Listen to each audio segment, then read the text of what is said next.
You have a motion down on the order paper for the July sitting of Tynwald about diabetes screening. You'd like to see routine screening for diabetes take place in the Isle of Man. By routine screening, what do you mean? Who are you targeting with this?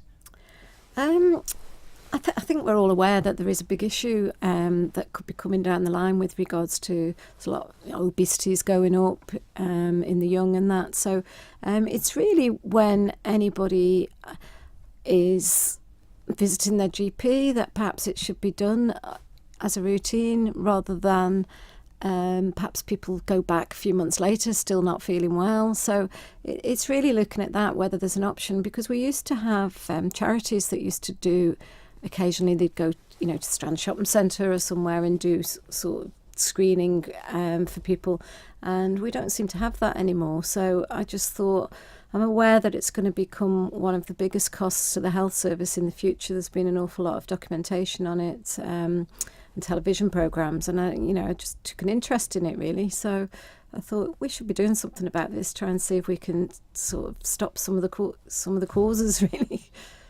So you're not suggesting that there should be sort of an all-island screening programme where everybody's sent a letter and given a hospital appointment?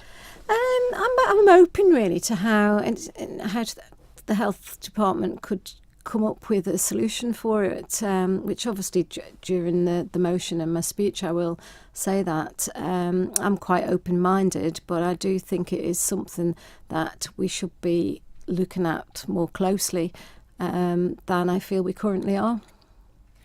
There is a drive at the moment, and there has been for some time within public health and within the health department itself, for people to take responsibility for themselves. Wouldn't a routine screening programme take that away from people? People might see it as a bit of a nanny state issue. Yeah, I appreciate that, but that's not really the intention behind this. It's more to make people very aware of the illness, make sure that if they've got any symptoms that they come forward, and that but that the GPs and people are looking out for it more readily than I feel they are. There are a number of our pharmacies offer this as a service, but I don't think people are aware of that neither.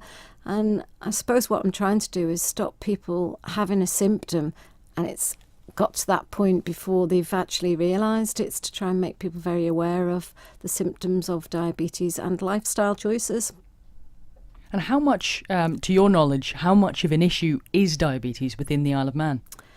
I haven't actually got the statistics with me, and I think it's a bigger issue than we appreciate, perhaps. And I think there's quite a few people find out through having something else wrong, that they've had a test for something else and it crops up. So that's really the aim of bringing in some sort of routine screening when you're having a normal blood test or something like that, to see if we can be picking it up earlier to prevent people getting the illnesses that come along the way with it, which can be sight problems, kidney problems, and it's trying to prevent that.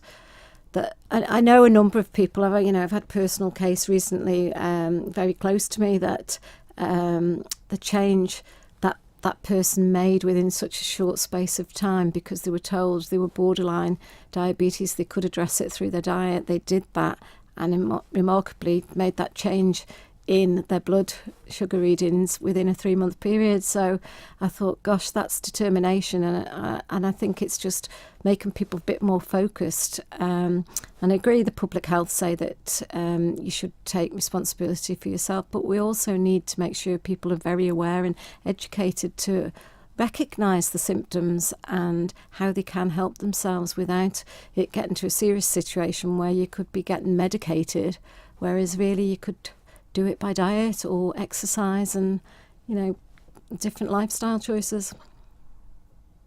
And again, when it comes down to lifestyle choices, that's people's choice whether or not there's a screening programme. If people don't then take the advice, you're still going to end up with the associated costs on the health service.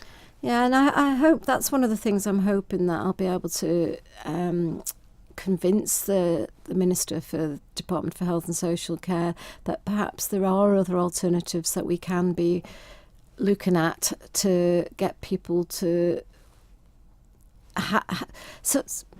it's not necessarily monitoring people, but it's making sure that if you're going for something routine, that we're adding this in as an additional test. It's very cost effective. It doesn't cost too much money. I'm aware of that, but it's just trying to bring it in some other way that it helps the ongoing costs for the health in the future, because once people start with diabetes, it becomes a long term and they can develop all sorts of other illnesses which are costly to the health service.